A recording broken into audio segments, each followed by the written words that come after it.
En aproximadamente 2 meses, la ciudadanía mexicana participará en una votación sin precedentes para elegir jueces, magistrados y ministros y ministras. Este proceso electoral incluye no solo la elección federal con 881 cargos en juego, sino también procesos judiciales en hasta 19 estados que involucran la selección de casi 2,000 cargos adicionales. Este escenario representa un desafío logístico significativo para las autoridades electorales y exige gran atención de las personas votantes, quienes deberán navegar entre múltiples nombres, cargos y sobre todo boletas. En Tamaulipas, por ejemplo, los ciudadanos recibirán 6 boletas para procesos locales, además de 6 a nivel federal, totalizando 12 papeletas. La situación es aún más compleja en Veracruz y Durango, donde también se elegirán autoridades municipales. Los veracruzanos y veracruzanas manejarán 13 papeletas diferentes, 6 para la elección federal, 4 para el proceso local y 3 para cargos gubernamentales. Todo esto con un formato electoral inédito, menos casillas de votación y un tiempo limitado para organizar estas elecciones judiciales sin precedentes. Las autoridades están implementando recursos educativos para orientar a la población sobre este complejo proceso de votación. La consejera Estrada señala, dijo textual, el mayor desafío es que en pocas semanas la ciudadanía comprenda todas las candidaturas disponibles y conozca los perfiles de quienes aparecerán en las boletas, entendiendo además cómo ejercer su voto correctamente. Se estima que los votantes necesitarán al menos 20 minutos para completar su sufragio el 1 de junio, considerando además la reducción en número de casillas. Como advierte una consejera del IECM, si llegas a la casilla con 10 personas adelante y después de una hora sigues esperando, es comprensible que muchos decidan irse a casa. Respecto al financiamiento, el Consejo General del INE ha establecido un límite de 220,326.20 pesos como tope de gastos personales de campaña para candidatos y candidatas juzgadoras en el proceso electoral extraordinario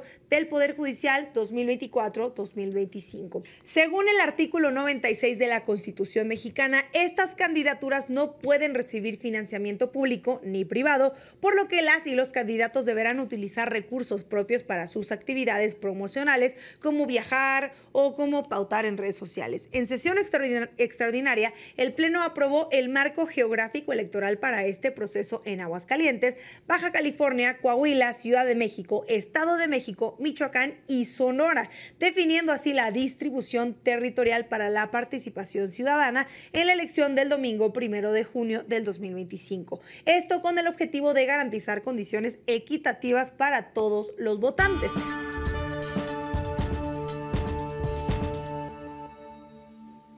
Para analizar este tema nos acompaña la magistrada Paula María García Villegas Sánchez Cordero, magistrada de circuito en el 11º Tribunal Colegiado en materia administrativa del primer circuito del Poder Judicial Federal, quien cuenta con más de 28 años de experiencia en el sistema judicial mexicano y ha emitido más de 25,000 sentencias. Magistrada, un gusto tenerla aquí hoy. Gracias a ti, Estefanía, es un placer, a tu auditorio también y a todos los colaboradores que están aquí acompañándonos. Muchas gracias. Sí. Quisiera empezar preguntando algo que no sea la típica pregunta de ¿por qué debemos ir a votar en la elección del Poder Judicial? Porque quiero saber por qué es importante votar a partir de entender si la justicia o no beneficia a la sociedad. Mira, las instituciones tienen que fortalecerse. Si las instituciones no se fortalecen por lo que hace al sistema de impartición de justicia, que es la emisión de sentencias, la resolución de conflictos, pues no se acata una sentencia. Entonces ve la gravedad que es no tener la legitimación popular ni estar legitimados para poder emitir una sentencia que, aunque guste o no guste, se tiene que acatar. Entonces, la votación popular es importante porque va a legitimar el proceso de reforma constitucional con la última fase, que es ya la parte de la elección popular de las y los juzgadores, magistrados y magistradas y ministros y ministras. Entonces, nada más y nada menos el fortalecimiento institucional, ahí es donde se termina de plasmar. O sea que para que las personas que están aquí en el estudio, las personas que nos ven, que digan, ¿por qué yo voy a ir a votar en una elección que es totalmente engorrosa, que no existía, cuyas boletas son difíciles. ¿Por qué hacerlo? ¿Cuál es el beneficio? ¿Qué rol juega la justicia en los temas que te puede interesar individualmente, ¿no? Bueno, sin duda es un proceso nuevo y tiene retos también. Y hay que aprender de esos aciertos y errores que también va a haber para el 2027 y hay que irlos ajustando. En el mundo, Estefanía, y sobre todo en el mundo de la justicia, no tienes blancos inmaculados y no tienes negros carbón. Hay tonalidades de grises. ¿Por qué es importante? Porque una persona juzgadora y el mejor perfil fortalece a la institución, pasa neutral o la debilita. Entonces, la persona, la figura del juzgador en un nombre y en un apellido sí tiene un impacto en la diferencia de cómo se juzga, de cómo se fortalece el sistema de impartición de justicia. El factor humano es muy importante en la justicia. Todavía no nos sustituye la inteligencia artificial, Claro. pero ahí va. Pero va. cuando menos hasta este momento, sí la persona del juez es determinante en la manera en la que se va a resolver un asunto. Hablando de la importancia de que la persona es la que va a tomar la decisión y hay que saber por qué persona votamos, muchas de las personas que están en la boleta han tomado decisiones previas, ¿no? Por ejemplo, personas que han tomado decisiones en sentencias y tal. Magistrada, tú tienes un historial de 25,000 sentencias previas. En estas sentencias, ¿cuáles han sido las que has tomado que tienen que ver con derechos para minorías, interrupción legal del embarazo, derechos para las mujeres? Porque eso es importante, ¿no? Sí. Vas a votar por alguien que ya tomó decisiones. Claro, sí. Mira, me han preguntado eso también en relación con las personas que están en la boleta. Yo les digo, lo importante es lo de atrás, lo que has hecho atrás y cómo nuevamente el vocablo legitimar y cómo te legitiman esas sentencias. La productividad que tengo es una productividad con datos en mano. Soy sumamente trabajadora, me he dedicado a servir, me gusta servir y me gusta cambiar vidas. Cada quien tiene un proyecto de vida y yo encontré mi proyecto de vida ayudando, volteando a ver a las personas desfavorecidas, abandonadas, marginadas, invisibilizadas, que llegan a la justicia con un grito para que los volteen a ver. Y yo decidí ser esa voz en muchos de los asuntos. Preguntas con relación a las mujeres, empoderamiento económico, por ejemplo, muchas veces cuando hay una disolución del vínculo matrimonial, ahí ves con roles y estereotipos de género, con dobles jornadas laborales, con compensación obligatoria, quién se quedó en el hogar esencialmente o la mayor parte del tiempo al cuidado de los hijos. La legislación ha cambiado mucho y tenemos, sería muy largo esto, pero dos regímenes patrimoniales en el matrimonio. Uno es separación de bienes y el otro sociedad conyugal. Entonces, los temas que tú tocas, que son de mujeres, tienen que ver con ver estos roles y estereotipos de género. Estuve en civil 6 años y medio como magistrada y ahí se ve el derecho de familia. Y en esa submateria, porque hay en el fuero local, la materia familiar está afuera, tiene una rama, hay jueces de lo familiar, magistrados de lo familiar, y en el fuero federal, dentro de la propia materia civil, está la familiar, y ahí se ven las asimetrías, si es que hay. Ahí es donde ves violencia intrafamiliar, ahí ves roles y estereotipos de género que te digo, generacionalmente también asimetrías, porque el discurso de género tiene que ir cambiando en relación con la generación en la que te encuentres. Claro. Una mujer adulta mayor es altísimamente discriminada. Claro, creo que eso es importante tomarlo en cuenta. Sí. Aprovechando que estás aquí como magistrada y también como jurista, decías algo importante y era: la legislación ha cambiado. Yo diría, tenemos la separación de poderes, ¿no? Está el legislativo, el ejecutivo y el judicial. ¿Por qué tendría que importarnos, si ya hay personas que legislan, quiénes van a estar o van a formar parte del poder judicial? Porque yo creo que la mayoría de la gente dice, bueno, si yo ya voto por diputadas y diputados que van a tomar decisiones, ¿qué importa quién está en el poder judicial? Si ya hay una legislación que me respalda. O sea, un poco quisiera que habláramos de que al final no importa si la ley dice tal cosa o incluso si la ley no lo dice. Lo que pasa con tu vida recae en la persona que determina qué va a decir la sentencia. Sí, mira, cada poder público tiene un ámbito de facultades y competencias. Si falta el Poder Judicial, ¿y qué importa que vayan a votar? Si falta, que es lo que dices mucho, si el Poder Judicial no está, la resolución de conflictos en forma institucional no se da. Y entonces tendríamos, Estefanía, mucho conflicto no resuelto y violencia también que empieza a escalar. Entonces tú necesitas, como he dicho en otras ocasiones, Estefanía, tener problemas no es algo grave de lo que se tengan que preocupar. Lo que sí es cómo se resuelve ese problema. Ahí sí tenemos que preocuparnos. Si no es por la vía institucional, porque no hay un tercero ajeno al problema por parte del Estado, independiente, imparcial, objetivo, autónomo y que resuelva en la completitud, porque esa es obligación constitucional, el problema que tienes. A veces un problema puedes resolver un pedacito o la totalidad o varios pedacitos, pero tienes que ir avanzando, aunque sea un poco, en la resolución del conflicto. Y la institución de impartición de justicia te da a ti como persona justiciable la garantía de que estás en buenas manos. Esa es la importancia del judicial. Qué bueno que se vote como debe de ser a las señoras y señores diputados, señoras y señores senadores, y en el fuero local también a las y los diputados, también para presidenta de la República, para gobernadoras y gobernadores, para alcaldes, y así nos podemos seguir todas las votaciones populares, y ahora para la justicia. Eso empodera a la ciudadanía, te empodera a ti. Yo voy a escoger y voy a elegir a mi juez, yo voy a elegir a mi jueza. Entonces yo la voy a conocer, apuesto por ella porque sé que no me va a fallar. Entrando al fondo de estas reglas que creo que hemos ido conociendo, por ejemplo, esta semana conocimos cuál es el tope de gastos para las personas que están en la boleta, tal. Yo creo que es fundamental informar sobre algo de lo que no se habla mucho, y es que no vamos a poder ver a las personas que van a estar en la boleta hacer campaña tal cual, porque no existen las promesas de campaña, ¿no? No van a poder decirnos, yo prometo acabar con la corrupción, tal. Pero sí podemos saber de qué lado se encuentran, por lo menos en ciertos temas, ¿no? ¿Cuál es la importancia de pensar?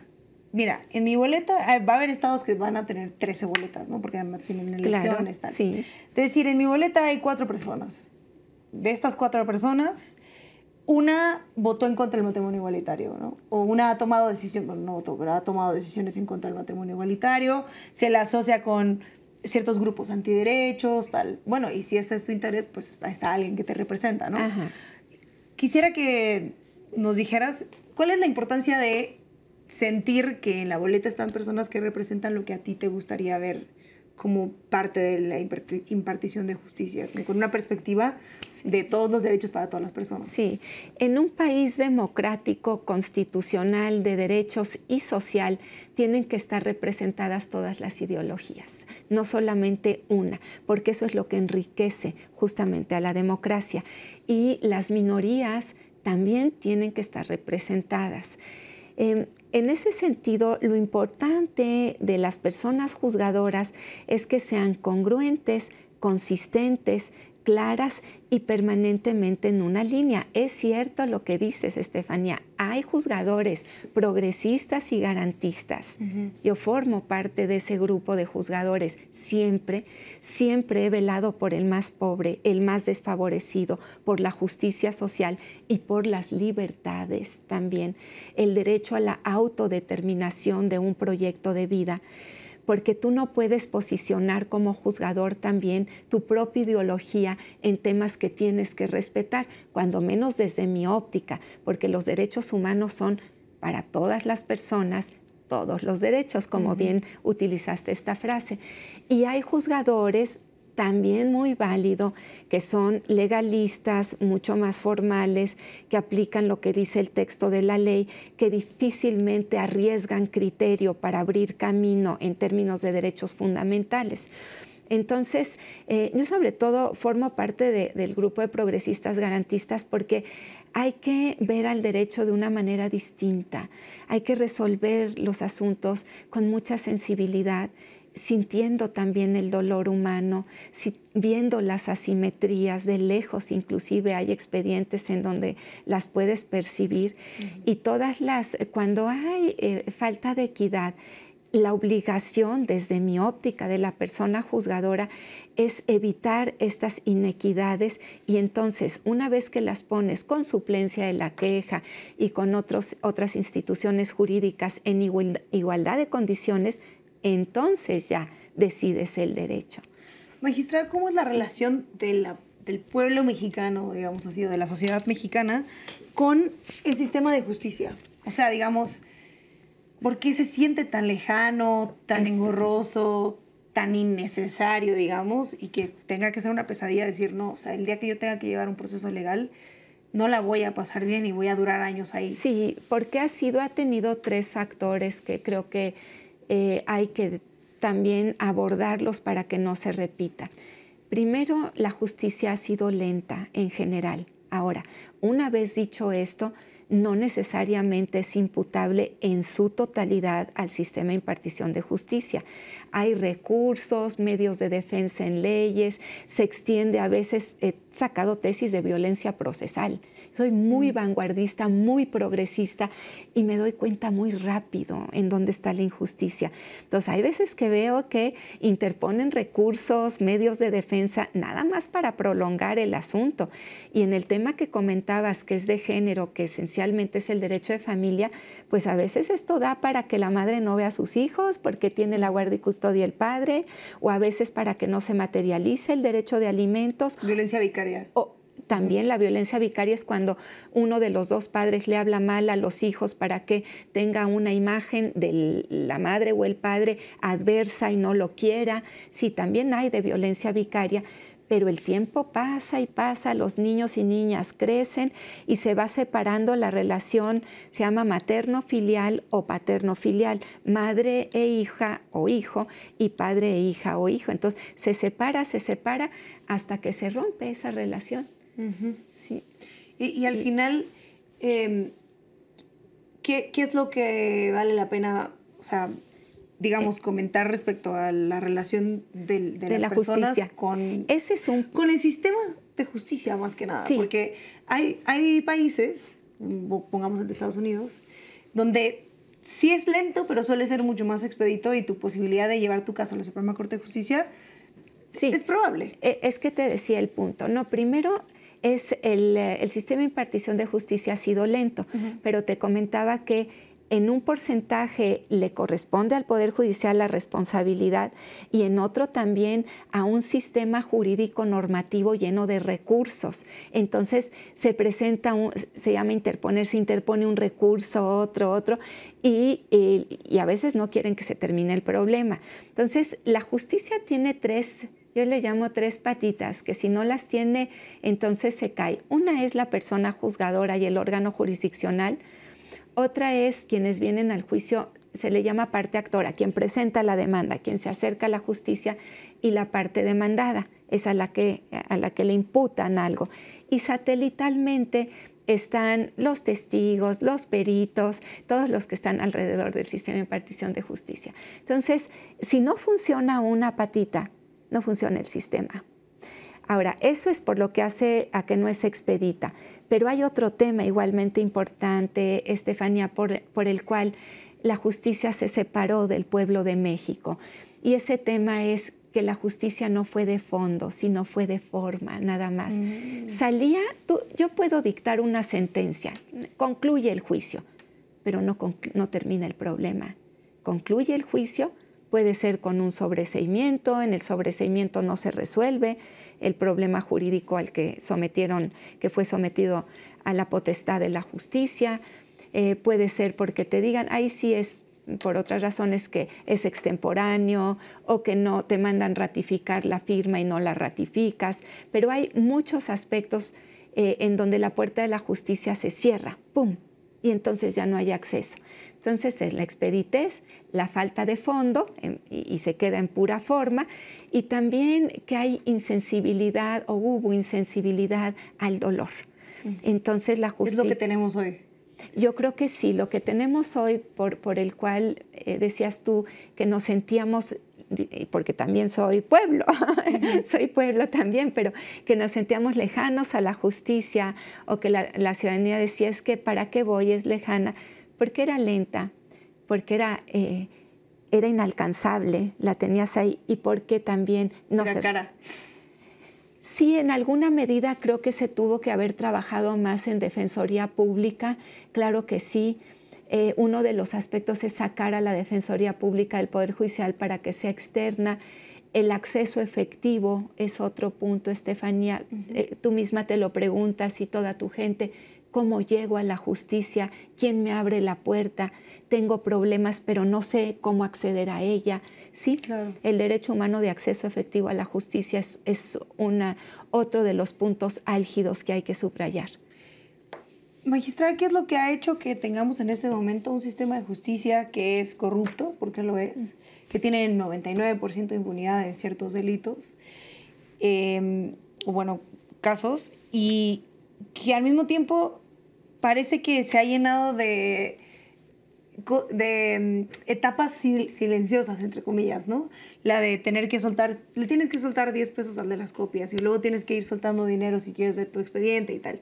¿Qué es lo que ha hecho que tengamos este sistema de justicia y que se tenga que modificar a través de la reforma judicial que tuvimos, que esta elección forma parte de esa transformación importante? Quiero saber, con los años de experiencia que tú tienes ahí, ¿por qué estamos aquí? ¿Por qué nos quedamos callados y calladas y hemos normalizado tener este mal sistema de justicia que además parece ser el origen de todas las injusticias en México? Mira, lo que tiene que haber es transparencia y rendición de cuentas. Cuando tú tienes, se llama justicia abierta, así como tienes parlamento abierto, gobierno abierto, hay un deber de justicia abierta. Y de todas maneras está en el artículo 6º constitucional con el derecho de acceso a la información pública. Entonces, en la medida en la que sea una pecera transparente el Poder Judicial de la Federación y nada sea como un cónclave que se resuelva totalmente cerrado, que nadie sepa cómo se llegó a esa resolución, pues entonces no se va a fortalecer el sistema de impartición de justicia y vamos a tener el mismo tema. Tiene que ser una justicia transparente, tiene que haber rendición de cuentas. De todas maneras, las sentencias, Estefanía, a la mitad gustan y a la mitad no gustan. Juzgar no es fácil. El sistema de impartición de justicia es complejo porque cada una de las partes siente que tiene razón y a nadie le gusta perder. Y a veces lo que hacen es una versión paralela a lo que realmente sucede, porque los seres humanos, la naturaleza humana es compleja y las visiones se van modificando para que sea lo menos dolorosa posible y justifiques en tu familia, en la sociedad y en general en tu entorno algo que hiciste o que te pasó para que esté todo, que se comprenda de una manera en donde no haya una imputación hacia ti. Entonces llega el asunto a la justicia, si eres parte demandada, y tú ya hiciste toda una historia distinta. Claro. Y la justicia desvela esa historia. Y entonces ya no le gusta a esa parte que desvelas lo que sucedió, porque ella ya tenía un discurso hecho justificándose de buena fe muchas veces. ¿No? Pero es una defensa de voz en voz, es una defensa familiar, social, y esto estuvo así y así, y se convencen. Y cuando la justicia dice, esto estuvo así, y aquí está este documento, y aquí está este otro, y aquí está este otro documento, y no sucedió como tú dices, porque los hechos son estos. No le gusta a esa parte. Por eso es que la transparencia, la rendición de cuentas es lo que nos va a fortalecer. Y otra cosa, Estefanía, la denuncia a cuando hay un ilícito. Tenemos que tener una cultura a denunciar los actos faltos de probidad y que no le vaya peor al que denuncia, porque hay mucho miedo. Si alguien denuncia un acto falto de probidad, pues el sistema no se te puede venir encima. Al contrario, hay que tener una cultura de la denuncia ante los actos faltos de probidad. No se permite en la justicia algún operador jurídico que no se comporte bajo los más altos estándares de ética y de probidad. Suena bien. O sea, suena tiene que haber utópico, cultura pero se de puede lograr. Sin duda. Lo que tienes que hacer es fortalecer a quien denuncia. Es lo que te digo. No que el sistema se le venga encima. Totalmente. Porque ese es el problema. Ese es el gran problema. Sí. Y me gustaría terminar preguntándole algo clave, o por lo menos para mí lo es. En este tiempo donde se empezó a discutir la reforma judicial, sabemos que la reforma judicial ya existe, ya estamos en la última etapa, de alguna manera. Hubo un tema de, yo creo que controversia dentro del Poder Judicial, el que tiene muchos años, como personas que forman parte de él, como tú, y personas que de alguna manera tenían expectativas de su carrera judicial, tal, y de pronto cambia la reforma, ¿no? Yo te veo, le iba a hablar de esto. Sí, no, a tus órdenes, sí. Convencida de que la elección popular es la manera de cambiar y transformar el sistema. ¿Cómo fue estar más o menos con la analogía que habías hecho hace un rato, ¿no? A una mitad le gusta, a la otra mitad no le gusta.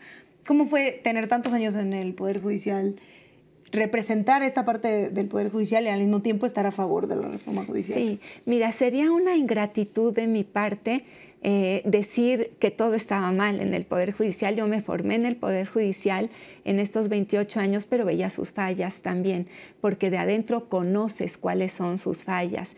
Y las fallas son las que mencioné. Era una justicia insensible, una justicia lejana, una justicia con mucho retraso y una justicia muy rígida, poco progresista, poco garantista y poco sensible a ampliar derechos humanos. Ese era uno de los grandes temas. Ahora, también partiendo de ese lado, había igualmente grandes juzgadores. No puedes tener todo blanco, como te decía, y todo negro, pero hacía falta, sí, una sacudida. Sin duda alguna, hacía falta una reforma. El tema aquí era necesaria la reforma paulatina o de una vez total la reforma. Se decidió esto último, total y de golpe, en 2 segmentos, 25 y 27. Pero yo espero, Estefanía, por el bien del país, como lo he dicho, y por estas demandas sociales para que la justicia se acerque, para que sea abierta. Yo siempre lo he sido. Yo luchaba a veces contracorriente también, porque siempre fui sensible, empática al dolor y atípica como juzgadora. Y lo voy a seguir siendo. Fui muy consistente y con números, con un porcentaje, Estefanía, que me gusta trabajar y me gusta servir, de 127% de productividad. Wow. Increíble. Si no tuviera en estos 14 años más de 25,000 sentencias. Tantas sentencias, claro. Creo que sí es una anomalía. Sí, es una anomalía, sí, porque entro a los órganos jurisdiccionales que están, vas a decir, me dicen, ¿cómo 127% de productividad? A noviembre, que fue el corte, ya me da pena seguir pidiendo mi productividad, pero sí las 25,000, más de 25,000 sentencias, el corte fue, ahorita estamos en marzo, el corte fue a febrero. ¿Cuál es el promedio de productividad? Para darnos una idea de que esto no es tan común. Mira, más o menos yo creo que son 3 sentencias por cada secretario a la semana, es lo que sacan. En materia administrativa hay 5 secretarios, en civil son 4 y en el interior de la República Mexicana, dependiendo del ingreso que esté en función de la población, llegan a haber 3 secretarios por magistrado. Hay materias que tienen menos trabajo, penal, la materia del trabajo también, menos trabajo la materia del trabajo, la materia laboral, pero es que se le conoce, es la materia del trabajo. La materia laboral tiene poco, materia penal también tiene poco. En lo que es amparo, materia administrativa tiene mucho trabajo porque son todas las políticas públicas. Civil también es de las que tiene algo de trabajo. Entonces, dependiendo el circuito y dependiendo cuántos secretarios haya, tienes que hacer más o menos el cálculo. 3 sentencias por secretario por semana, salvo la materia de trabajo y penal que sacan menos trabajo. Y lo puedes ver porque hay una página web del Consejo de la Judicatura Federal, es oficial, y te metes a un rubrito que dice Estadística Judicial. Ahí le picas y empiezas a ver la productividad. ¿Cuántas? Eso estaría muy bien y de hecho checar las personas que están en la boleta. Sí. Sí. ¿Cuál es su desde luego, promedio de productividad? Es importantísima la productividad, pero también la calidad. ¿Cuánto sacan fondo? Yo soy juzgadora de fondo, porque es mucho más sencillo encontrar una causa de improcedencia o hacer tablas completas y decir que es inoperante el argumento, a realmente responder. Y te metes en más problemas respondiendo el fondo. Claro. Porque ahí sí decides. Y ahí está el trabajo, ¿no? Y sobre todo la decisión del derecho. Hasta aquí corresponde tu derecho o hasta aquí el derecho del otro, o defines un derecho fundamental, dependiendo la materia. En materia administrativa es un acto de suprasubordinación, porque es una autoridad y la persona gobernada, es un acto de autoridad puro, y en materia civil casi son conflictos entre iguales, entre pares, y nada más accidentalmente, como yo le llamo en amparo, es el acto de la sentencia, que es el acto de autoridad, pero son pares en civil. Y en materia de trabajo son pares, pero una es la parte patronal y otra la parte trabajadora, que a veces hay que ver si es que hay o no asimetría y de qué lado, porque no siempre es del mismo lado. Magistrada, muchas gracias por venir y por esta clase, que también fue una clase de Derecho. Soy maestra. Pero no, ya sé, a mí me lo dijeron. Soy profesora. Siempre explico, tengo 27 años de profesora universitaria, y si me pones un pizarrón, ahorita les explico a todas ustedes lo que quieran que les explique. Acompáñenos otra vez para que nos explique otras cosas que la gente tiene, sobre todo, dudas en este tema. Sí. Y un mensaje para la gente que nos ve: ¿por qué ir a votar a esta elección del Poder Judicial? ¿Y con qué criterio? Sí, los están empoderando a ustedes, a las y los mexicanos, a las y los ciudadanos, para que sean ustedes quienes con su voto elijan a sus juzgadores y juzgadoras. Es muy importante que las conozcan, que los conozcan, y que se decidan ustedes por una persona, como dice Estefanía, con la ideología que tengan, pero que sea consistente, congruente, honorable, a prueba de fuego, y que les dé respuesta, que sepan que no les va a fallar esa persona. Es importante. Bueno, yo me adscribo a lo que dijo la magistrada. Muchas gracias por vernos en SDP Mañana. No olvides suscribirse, compartir esta entrevista, comentar las preguntas que tenga para la magistrada, si nos vuelve a acompañar próximamente, y suscribirse al canal, como ya había dicho. Muchas gracias.